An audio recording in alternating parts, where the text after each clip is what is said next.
Viva Voz, com Vera Magalhães.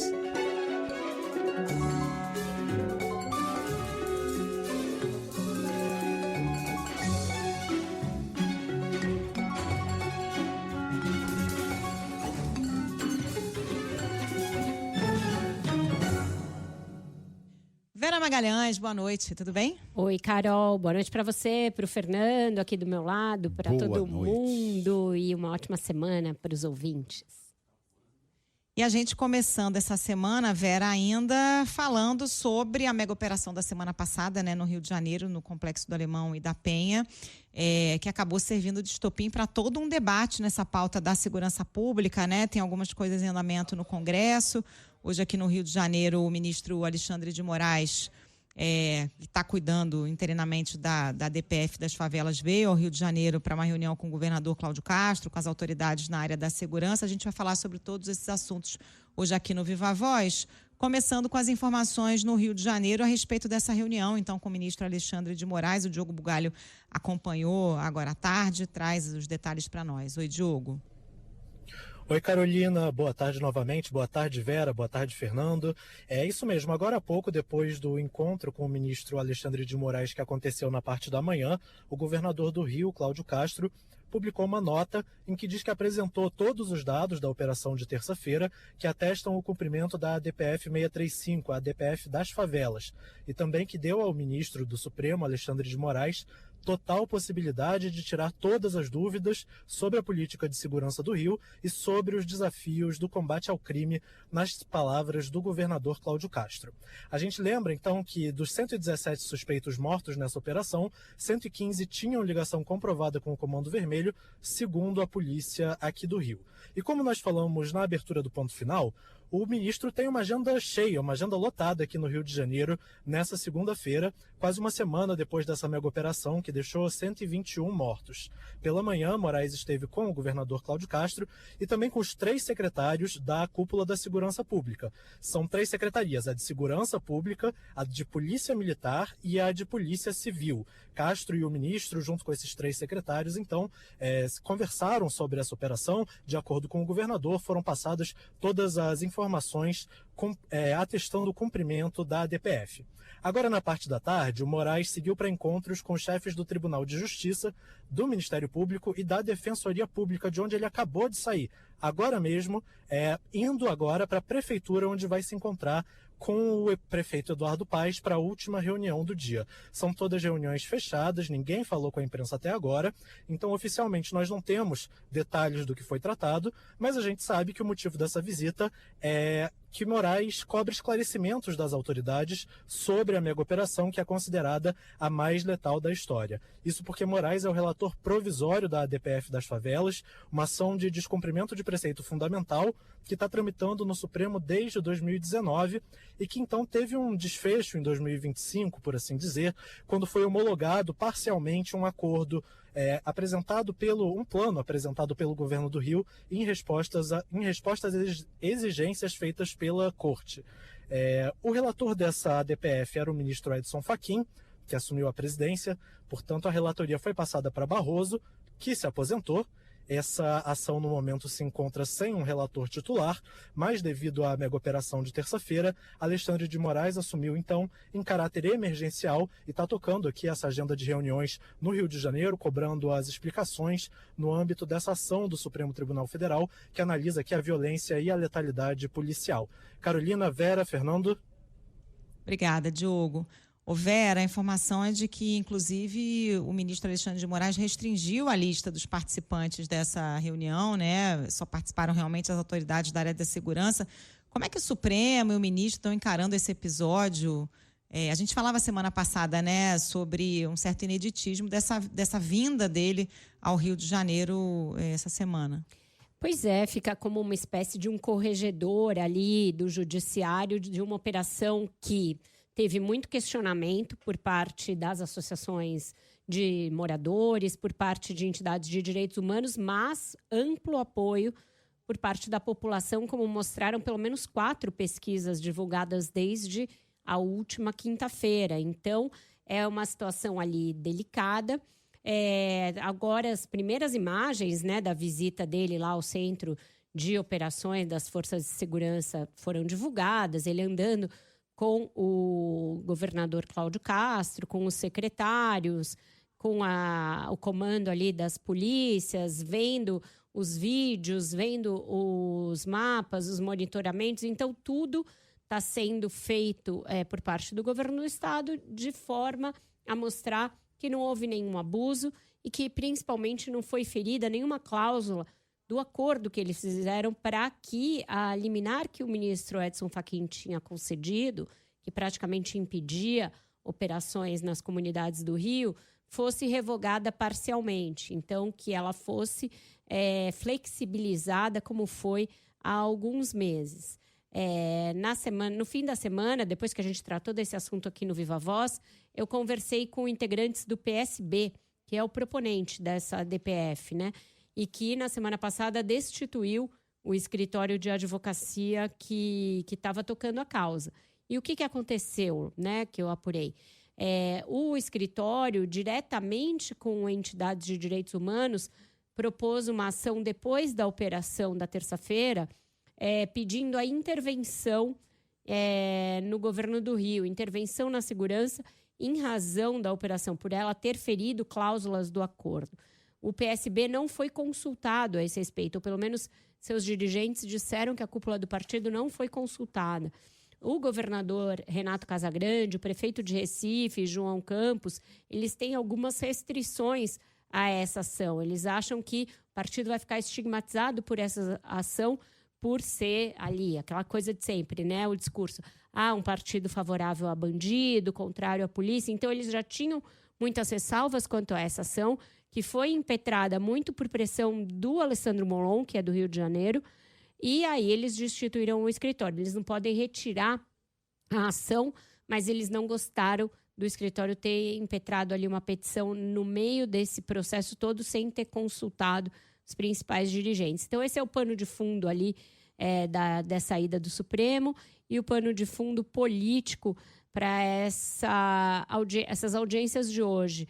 Ao optar por uma nota, né, e não por coletivas, o governo do Rio parece ter recuado um pouco daquela postura da semana passada, que era uma postura de muita exposição e uma defesa muito ali entusiasmada da operação. Adotaram um tom mais comedido diante da visita do ministro Alexandre de Moraes. Carol, Fernando. Agora, Vera, o governador Cláudio Castro disse que sim, o Supremo vai ter acesso a tudo, mas vamos lembrar que o ministro determinou que seja preservado todos os elementos materiais relacionados a essa operação. E vamos lembrar que houve muita restrição à Defensoria Pública logo após essa operação. O que pode acontecer tendo acesso o ministro Alexandre de Moraes a todo esse material daqui para frente? Porque eu fico imaginando dentro daquela mata que aconteceu de ter elementos que possam mudar um pouco o curso de tudo que a gente viu. O que a gente tem nesse acordo, Fernando, de obrigatoriedade por parte do governo e das polícias do Rio, é que todas as operações sejam seguidas de um protocolo ali muito rígido de registro das atividades e também que a câmera dos policiais tem que estar o tempo inteirinho ligada, que tem de fazer ali um detalhamento de tudo que foi feito na operação, com ampla transparência. Então, são muitas cláusulas desse acordo que ele vai observar. Ele vai fazer uma espécie de checklist a partir do que ele obteve de dados e a partir do que era obrigatório de acordo com esse plano de redução. O plano chama, inclusive, isso, o plano de redução de letalidade policial. E essa foi a operação com maior letalidade. A gente viu que nessa nota o governo sustenta que houve um uso proporcional da força. No fim de semana a gente viu vários vídeos que começaram a vazar do momento de confronto lá na mata, com uma intensa troca de tiro. Então, o que a polícia vai sustentar é que eles encontraram traficantes fortemente armados, o que é verdade, e dispostos a matar os policiais, e que então houve um confronto em razão disso. Vamos ver o que essa espécie de uma correição do Supremo vai constatar a partir dos dados fornecidos. Vamos com a Samantha Klein, agora seguindo nesse assunto, Fernando. Samantha Klein com a gente de Brasília. Oi, Samantha. Oi, Fernando, Carol e Vera. Olha, acompanhei a comissão especial da PEC da Segurança com o diretor-geral da Polícia Federal, Andrei Rodrigues, e o diretor-geral justamente disse que taxar as bets é uma pauta central para a segurança pública. Nessa audiência, ele destacou que uma fatia maior da arrecadação com as casas de apostas seria, portanto, importante para o setor. A fala de Andrei ocorreu justamente no momento de repercussão da mega operação policial do Rio de Janeiro. E a sugestão de elevar a arrecadação das bets destinando recursos para a segurança foi dada pelo deputado Alberto Fraga. Ele é presidente da Frente Parlamentar da Segurança aqui na Câmara dos Deputados e é justamente mais conhecida como bancada da bala. Andrei disse que a proposta, sim, seria bem-vinda. Isso é uma pauta central, deputado, e isso viria não só para a Polícia Federal, mas para todas as polícias do Brasil, viria de maneira muito alvissareira para que a gente tivesse um aumento, sabendo, né, do ganho, enfim, da rentabilidade dessas bets, e que nos ajudariam muito. No geral, né, um percentual geral maior e, é claro, um percentual maior, a Polícia Federal tem apenas 0,5% de destinação desse recurso e que poderia também ser ampliado, já a proposta é essa, 0,5%, o que é muito pouco. Ainda nessa discussão, Andrei Rodrigues pediu alterações no arcabouço fiscal, lembrando que é justamente aquele teto de limite de crescimento das despesas públicas, e ainda pediu mais uma vez aos deputados que destinem mais emendas parlamentares para a Polícia Federal, em especial, falou em forças de segurança, mas em especial para a Polícia Federal. Andrei ainda defendeu o texto da PEC da Segurança, pediu aí que seja mantida a possibilidade de estabelecimento de um piso constitucional para a área. Ele destacou que anualmente há sempre uma discussão sobre percentuais orçamentários para as forças de segurança, enquanto somente a saúde e a educação têm pisos constitucionais. Andrei ainda destacou o ponto da proposta que prevê a articulação das forças de segurança e entes federados no combate ao crime organizado, e ele assegurou que a PEC não prevê qualquer interferência no âmbito dos estados. Esse que é um dos pontos mais contestados por governadores e oposição. Com vocês. Tá certo, obrigado, Samantha Klein, Brasília. Vera, parece que as bets viraram assim o foco, né? O pote de ouro todo mundo precisa de um dinheirinho. Olha para as bets, ali deve ter dinheiro, vamos tirar deles. Fernando Haddad faz isso quando quer fechar as contas do ano, é isso? Mas só que os deputados estão sendo bastante contraditórios, né, nesse aspecto, porque eles acabaram de deixar caducar uma medida provisória que tentava aumentar os recursos via taxação de bets. Então, se tivesse aumentado, eles poderiam ter facilmente incluído nessa própria medida provisória uma emenda, um substitutivo, um aditivo, qualquer coisa, dizendo que, legal, vai arrecadar mais, então uma parte vai ser usada para financiar a segurança pública. Seria uma contribuição importante que eles dariam ao debate. Essa discussão sobre o aumento na taxação das bets está para voltar para o Congresso, justamente via ministro Fernando Haddad, porque ele ainda precisa encontrar um meio de fechar o arcabouço fiscal. Me chamou a atenção o Andrei Rodrigues propondo aí mudanças no arcabouço, que já está difícil de fechar do jeito que está. Eu não sei se ele combinou isso com o Haddad, não são da mesma pasta. Me pareceu ali aquele caso em que, será que ele combinou com os russos? Não tenho certeza. O André, faltou ele combinar também com o Lewandowski naquela coletiva da semana passada, aquela história, né, de se a Polícia Federal foi ou não avisada sobre a operação no Rio. Agora, Vera, falando do aspecto político, né, do que está sendo debatido no Congresso, a gente tem várias frentes. Tem a CPI do crime organizado, que vai ser instalada amanhã para falar de facções e de milícias. E no âmbito de mudanças na legislação, a gente tem a PEC da segurança, que está lá dormitando há alguns meses. O governo enviou esse pacote antifacção, mas a oposição já está tentando resgatar um outro projeto semelhante, se não me engano, apresentado pelo deputado Júlio Lopes. E a gente tem na CCJ, já foi agendada para amanhã a votação do projeto que classifica as facções criminosas como organizações terroristas, projeto esse que acabou virando a grande bandeira da oposição nesse momento no Congresso, né? O que deve ter como resultado aí disso tudo? Esse último que você mencionou, né, que até o deputado e secretário de Segurança de São Paulo, Guilherme Derrite, está indo para lá para relatar, se choca frontalmente com o projeto antifacções que o governo mandou na sexta-feira para o Congresso. Então, é um projeto que já está ali e que tem tudo para passar na frente da fila de um dos projetos que são a vitrine do governo Lula para o assunto da segurança pública, com o qual ele pretende mostrar que tem um discurso para isso, que não é um discurso só da cantilena ali dos direitos humanos, que é um discurso voltado, sim, para o enfrentamento das organizações criminosas e que faz isso priorizando a questão da inteligência, a integração de esforços entre os vários entes e também a questão da asfixia financeira das organizações. O que tem de mais diferente entre o projeto do governo e esse que está aí no pente para ser votado? É que essa questão da classificação das organizações, das facções, como grupos terroristas, que é algo que o governo federal evitou na nomenclatura que adotou, e evitou de propósito. Não quer militarizar o combate às facções criminosas, acha que isso é um risco, e também não quer criar uma nomenclatura que é internacionalmente usada para grupos aí como Hamas e outros, e que permitiria uma abordagem de outros países, principalmente dos Estados Unidos, uma abordagem intervencionista em relação ao Brasil. Os Estados Unidos estão adotando em relação a alguns vizinhos nossos aqui da América do Sul, a Colômbia, a Venezuela.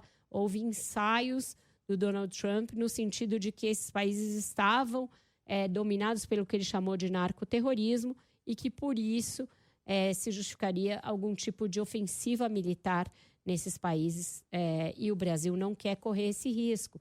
Então, eu acho que esse projeto vai ser muito polêmico e o governo vai tentar de tudo, vai tentar com o Hugo Mota fazer com que seja adiada essa discussão para que haja uma comissão que aglutine todos os projetos e aí elabore um projeto, porque os dois, o do governo e esse, são absolutamente incompatíveis um com o outro. Projeto esse que conta com apoio da maior parte da população, né? Hoje saíram alguns dados da Quest em relação a isso, esse projeto que equipara as facções ao terrorismo e outros aspectos da segurança pública. O Igor Cardim já está no nosso estúdio em Brasília para trazer os números para depois a gente debater. Oi, Igor. Oi, Carol. Pois é. Essa pesquisa mostra que 72% dos moradores do Rio de Janeiro defendem a proposta de enquadrar facções criminosas como grupos terroristas.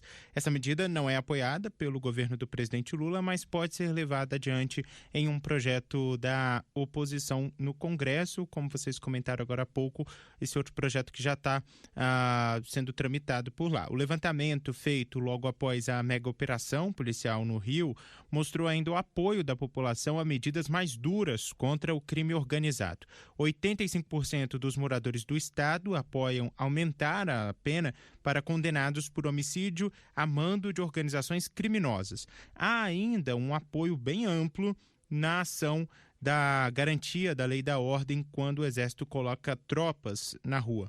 59% defendem que o governo federal deveria decretar essa GLO, como já ocorreu outras vezes.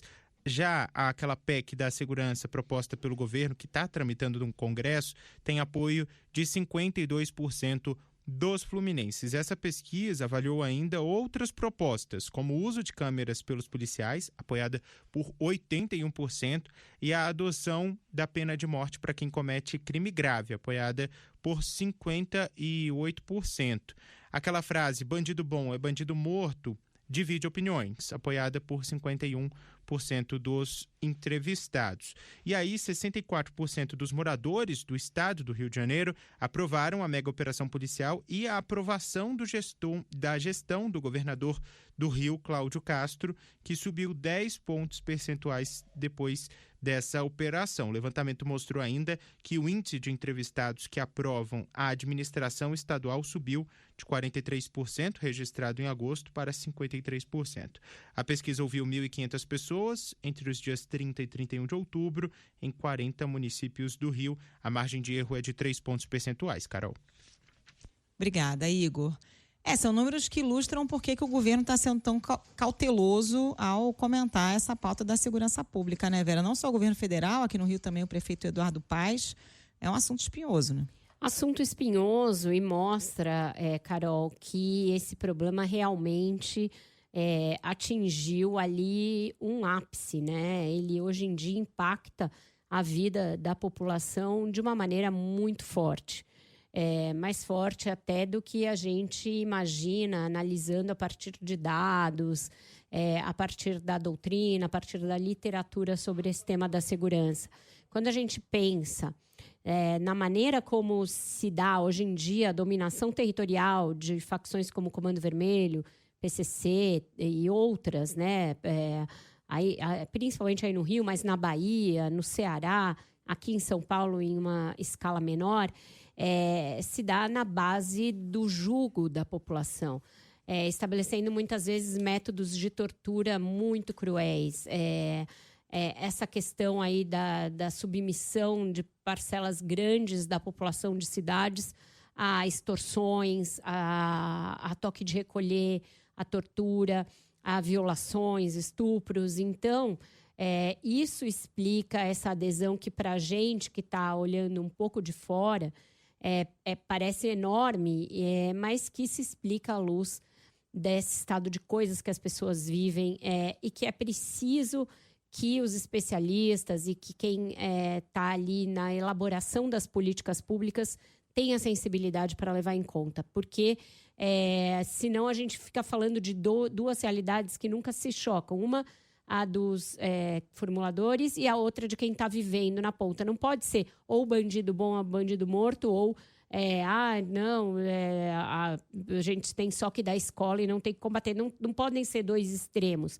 Tem de haver uma interseção entre essas realidades que torne factível acabar com essa dominação territorial e essa exploração bizarra das pessoas, como uma forma, inclusive, de diversificação de negócio dessas facções, que atuam em grandes negócios, mas usam esse varejo ali do dia a dia no território como uma coisa meio sádica de dominação, de mostrar poderio, mas também de obtenção de uma certa vantagem econômica ali no plano local. Então, algumas coisas dessa pesquisa a gente sabe que demonstram esse desespero da população, mas que não vão levar a nada. Por exemplo, pena de morte nunca vai ser aprovada no nosso ordenamento jurídico, porque a nossa Constituição coloca como cláusula pétrea que não haverá pena de morte. Então, a gente precisa sair do calor desse momento, esperar um pouco a poeira baixar, porque aí esse apoio tende a arrefecer também um pouco e a racionalidade volta a dominar um pouco o debate. Perfeito. Vera, Carol, a gente vai fazer um intervalo, daqui a pouco a gente volta com o Repórter CBN e mais Viva Voz. Até já. Estamos de volta com o Viva Voz, agora para falar sobre meio ambiente, em tempos aí de COP30, né? Estamos às vésperas do evento que vai ser realizado em Belém do Pará. Temos informações em Brasília agora com a Isa Staciarini. Oi, Isa. Oi, Carol. Olha, o presidente Lula está hospedado em um barco com capacidade para mais de 30 pessoas em Belém para participar da COP30. Depois de dizer que não fazia questão de luxo, a embarcação foi alugada pela presidência sob o pretexto de buscar soluções adequadas ao presidente, como segurança, preço e conforto. A reportagem CBN questionou a Secretaria de Comunicação da Presidência da República sobre o valor pago pelo tempo que Lula vai ficar na capital paraense. pouco mais de uma semana, mas não obteve resposta. O barco é o modelo Iana 3 e foi locado pela empresa Ecotur Transporte e Turismo. O valor da diária de um barco desse modelo, Carol, pode custar de 5 a 10 mil reais. Ele possui várias suítes, sala de jantar, bar, cozinha completa e sala de jogos. Um barco da Marinha chegou a ser colocado à disposição, mas não teria atendido às exigências. Segundo a presidência, o barco alugado atende às especificações necessárias para receber o presidente, operando como um hotel. No barco vão ficar também a primeira-dama Janja e assessores. No início do mês, em meio à crise, da hospedagem em Belém, Lula chegou a dizer que essa não vai ser a COP do luxo. A pedido do governador do Pará, Helder Barbalho, o presidente decretou a GLO, a Garantia da Lei e da Ordem, durante a COP 30. O que isso significa? Que os militares das Forças Armadas vão atuar diretamente na segurança da capital paraense, em conjunto com as forças locais. A GLO vai até o dia 23 de novembro e vale também para cidades com infraestruturas críticas, nos municípios de Altamira e de Tucuruí. Segundo o decreto, as Forças Armadas vão fazer ações nos locais dos eventos, nas hidrelétricas de Belo Monte e Tucuruí, portos e aeroportos, além das subestações de energia e de água de Belém. Carol. Obrigada, Isa. Ô Vera, como é que o Brasil chega para essa COP? A gente tem aí dados bons de queda de desmatamento, mas, por outro lado, toda a polêmica envolvendo a exploração de petróleo na margem equatorial, e todo o desmonte da legislação ambiental também que foi feito pelo Congresso. Exato. Eu acho que a gente chega com o copo meio vazio, Carol, porque se somar esses dois assuntos, que são assuntos ali de fundo e muito complexos, que vão levar a que o Brasil seja questionado quanto à sua capacidade de coordenar e comandar uma nova coalizão para fechar metas ali que sejam ambiciosas e que sejam factíveis. E também essa questão toda da infraestrutura, que a Isa, de novo, relata, polêmicas em torno de preços, em torno da segurança do evento, de o evento ser ele próprio sustentável do ponto de vista ambiental, uma vez que Recife não é uma cidade com saneamento 100%, e que tem as condições de gerar um evento que seja neutro, por exemplo, em carbono. Eu acho que são muitas polêmicas e que isso vai acabar obscurecendo um pouco os debates. Se você somar a isso, um dificultador grave que existe para essa COP, que é o fato de os Estados Unidos terem saído de todo e qualquer acordo, não mandarem delegação, estarem fora praticamente da política para que a gente alcance 1,5 grau no máximo de aumento da temperatura, a gente tem uma COP muito complicada, que pode resultar em uma certa frustração para quem espera, e a comunidade científica espera, que sejam firmados compromissos sérios e, principalmente, que haja um financiamento compatível com o tamanho do desafio. Então, eu acho que não são poucos os obstáculos no caminho da COP, e que a gente ainda não tem certeza de se Belém, o Brasil e o governo brasileiro estarão à altura de responder a todos eles. Bom, nós já temos discussões nessa pré-COP, discussões acontecendo no Rio de Janeiro. Juliana Prado tem aqui mais informações. Ju, boa noite. Oi, Fernando. Boa noite a você, a Carol, aos ouvintes. Rio de Janeiro, que deu início hoje, Fernando, ao Fórum de Líderes Locais, esse principal evento que antecede a COP30 em Belém. Com isso, a capital fluminense se torna, ao longo dessa semana, uma espécie aí de epicentro das discussões da agenda climática, com a presença de autoridades do mundo inteiro. Estão por aqui, Fernando, governadores e prefeitos de várias cidades e estados aí de alguns países. Entre os destaques desses eventos programados ao longo da semana está a Cúpula Mundial de Prefeitos da C40, que é uma rede que reúne representantes de quase 100 cidades. A conferência contou com a presença de figuras como Sadiq Khan, prefeito de Londres, Harris Doukas, prefeito de Atenas, e a CEO da COP30, Ana Toni. anfitrião desse encontro por aqui, o prefeito do Rio, Eduardo Paes, afirmou que uma das maiores dificuldades dessas discussões é tirar as ideias do campo teórico e levá-los para a etapa prática. Devemos ter orgulho do que as cidades alcançaram juntas nesse tempo, mas ainda há muito para ser feito. Juntos vamos transformar negociação em ação. É com esse espírito que a gente está pronto para nos juntarmos aos governos nacionais em Belém, trabalhando lado a lado como em um mutirão para transformar promessas em progresso. É isso, depois de uma série de debates, os prefeitos devem divulgar na quarta-feira um documento em que vão elencar as prioridades climáticas para os próximos 12 meses. Esses pontos serão, então, levados para a COP30, que começa no dia 6 em Belém do Pará. Ainda dentro dessa agenda ambiental, o príncipe William chegou ao Rio na primeira visita oficial que ele faz ao Brasil. O herdeiro do trono britânico será um anfitrião da cerimônia do The Earthshot Prize, que é um prêmio criado por ele mesmo em 2020, considerado o Oscar da sustentabilidade. A primeira edição da América Latina acontece no Museu da Manhã, na Praça Mauá, aqui no Rio. Nessa segunda-feira, ele recebeu do prefeito Eduardo Paes as chaves da cidade, num gesto simbólico aí que aconteceu no Pão de Açúcar, um dos principais pontos turísticos da capital. Depois da visita, o príncipe William fez uma postagem em uma rede social em que agradeceu o prefeito pela calorosa recepção. Carol. Obrigada, Juliana.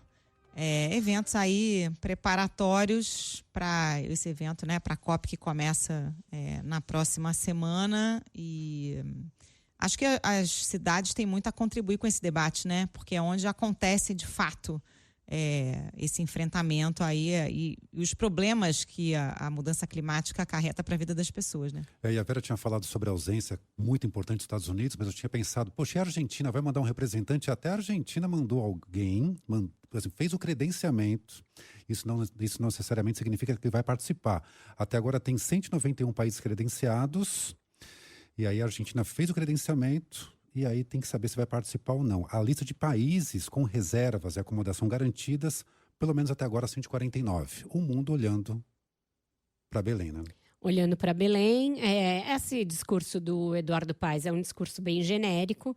A gente vai ouvir discursos semelhantes de uma maneira insistente ao longo dos próximos dias, por parte de prefeitos, governadores, chefes de Estado, etc. Mas ainda não tem uma garantia nem de financiamento para a conta trilionária para a gente conseguir pôr de pé uma transição energética e outras exigências que há para que não se passe a barreira do 1,5 graus. E muita gente acha que essa COP pode, inclusive, decretar o final da esperança de que não se passe de 1,5, embora ali todo o discurso seja de que não, de que vamos brigar pelo 1,5 graus. Tem muita gente que não acredita mais que seja possível. E aí, sem Estados Unidos, fica muito difícil acreditar nisso, porque o discurso do Trump não é só de que é uma bobagem você fazer uma transição energética, é de que é preciso intensificar a exploração de combustíveis fósseis. E o discurso do Brasil, que vai na contramão, na verdade, ele vai ser exposto a essa contradição. Tudo bem, se nós estamos defendendo a transição energética para energia limpa, e nós temos várias matrizes limpas de energia, por que então abrir uma nova fronteira de exploração de petróleo neste momento, quando os cientistas dizem que seria necessário não se abrir nenhuma nova fronteira para se chegar a um aumento de 1,5 graus? Então, são muitos os calcanhares de Aquiles para o Brasil e para os outros países, e isso tudo vai ser um nervo exposto lá em Belém. Vamos agora para o intervalo. Vamos, uma noticiário da sua região. Daqui a pouco a gente volta com mais Viva Voz. O Viva Voz está de volta e já está na linha com a gente o Eduardo Graça, nosso colunista das segundas-feiras, repórter especial do jornal O Globo. Boa noite, Edu. Boa noite, Vera. Boa noite, Carol. Oi, Fernando. Boa noite a todos. Boa noite. Oi, Edu. Edu, a gente tem aí amanhã eleições nos Estados Unidos, eleições que acontecem em alguns estados.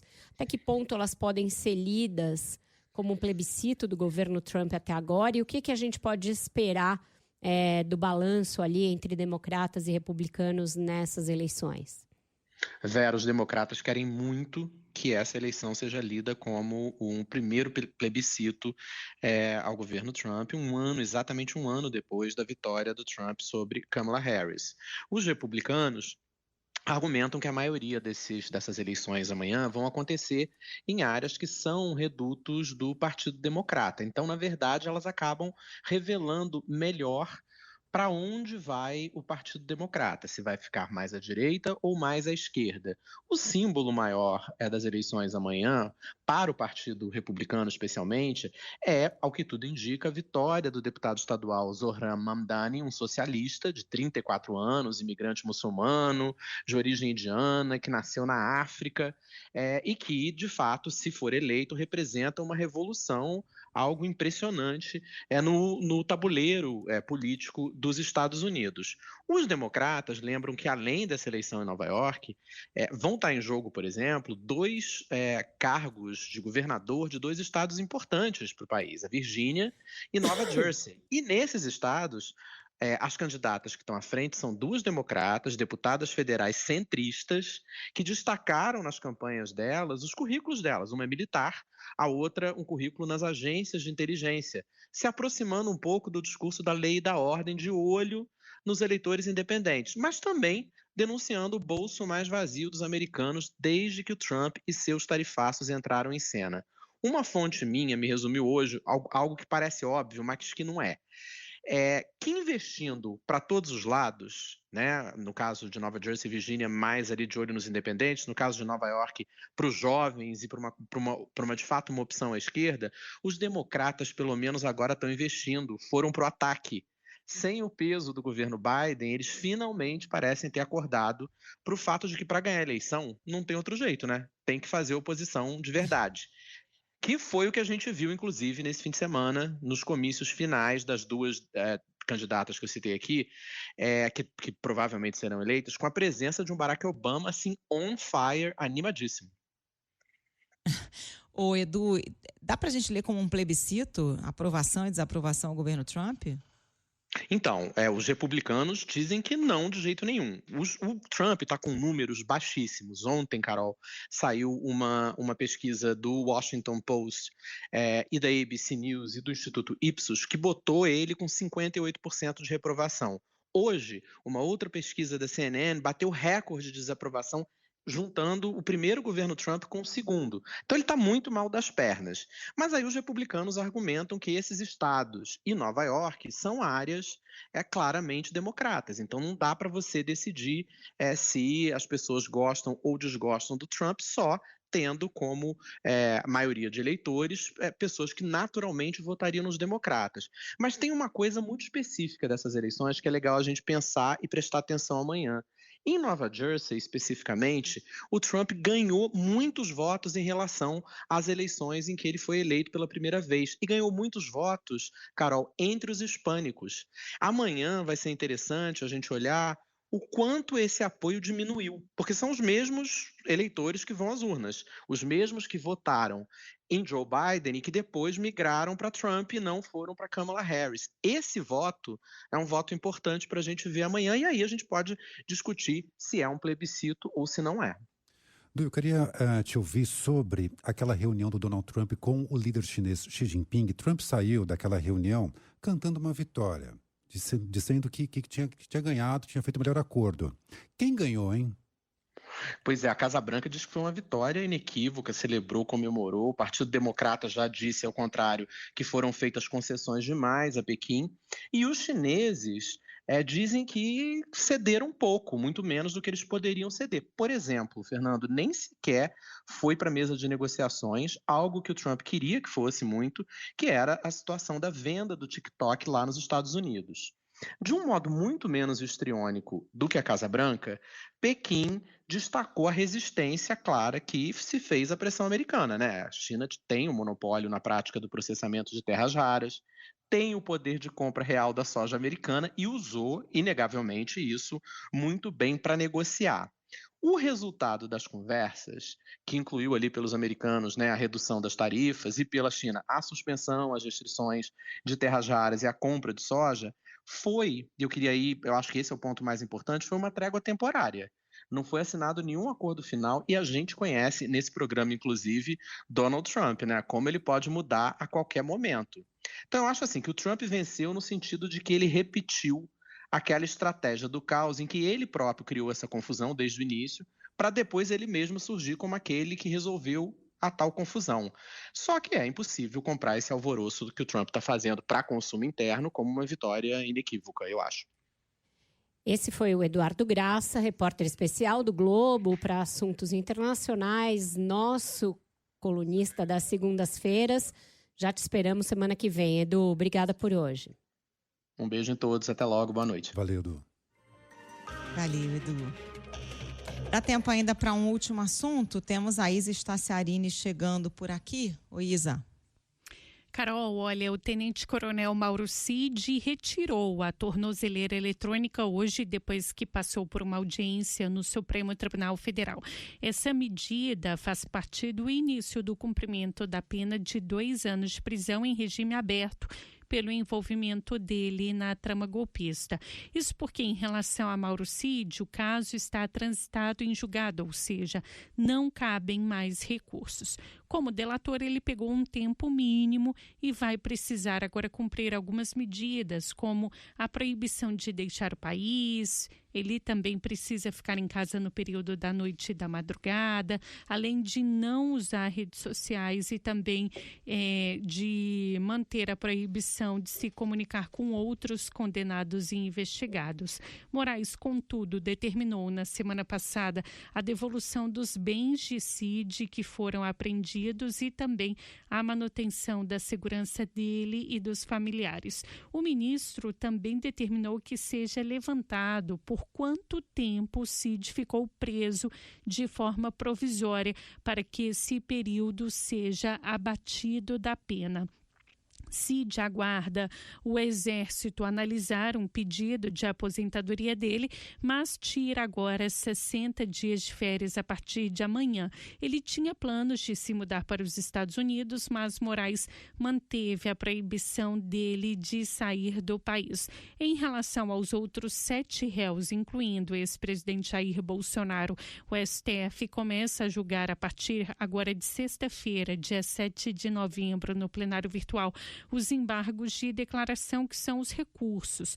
O julgamento vai até o dia 14 de novembro, quando o Supremo marcou uma outra data de julgamento, dessa vez do deputado Eduardo Bolsonaro, naquele inquérito de coação no curso do processo, em razão da atuação de Eduardo Bolsonaro nos Estados Unidos, especialmente junto a autoridades norte-americanas, para impor sanções aqui contra o Brasil.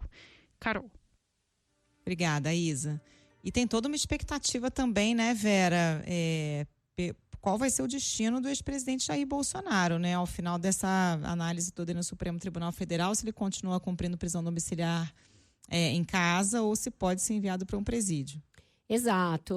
Esse julgamento aí dos embargos que foram interpostos, mesmo a jurisprudência e todas as resoluções do Supremo dizendo que não são cabíveis por não ter havido a divergência que seria necessária para isso, isso vai se dar no âmbito do plenário virtual, portanto, a gente não vai ter nem aquela possibilidade ali de uma confrontação entre as defesas e os ministros que a gente viu no julgamento em si. Vai ser algo que vai aparecer o placar lá depois deles depositarem os votos. Já sabendo, a gente falou aqui, que o ministro Luiz Fux não deverá se manifestar a esse respeito porque ele mudou de turma. Foi para a segunda turma. Uma vez negados os embargos, que é o que deverá acontecer, aí eu acho que vão ser interpostos recursos específicos para essa questão do cumprimento da pena, alegando razões humanitárias. E aí pode ser que sejam analisados, pode ser que isso vá inclusive para o plenário do Supremo, para o plenário maior, etc., para que seja analisado à luz de outros precedentes que já existem, inclusive o do ex-presidente Fernando Collor, cuja prisão domiciliar foi determinada justamente por esses motivos, da idade avançada, da saúde debilitada, etc. Então, aquela dúvida que havia sobre se até o fim do ano pode ocorrer o trânsito final em julgado desse núcleo, né, da condenação para os 7 integrantes deste núcleo, eu acredito que sim. Parece que tudo caminha para isso, porque dia 14 se encerra essa primeira fase e aí a gente passa para essa análise específica sobre o regime de cumprimento da pena, se domiciliar ou se, como a determinação do Supremo em agosto já era setembro, agosto, de que se cumprisse o início da pena, pelo menos em regime fechado. Ficamos por aqui, Vera. Obrigada por hoje. Ficamos por aqui. Vocês ficam agora com a terceira hora do Ponto Final. Até amanhã, Fernando e Carol. Até amanhã. Valeu, Vera.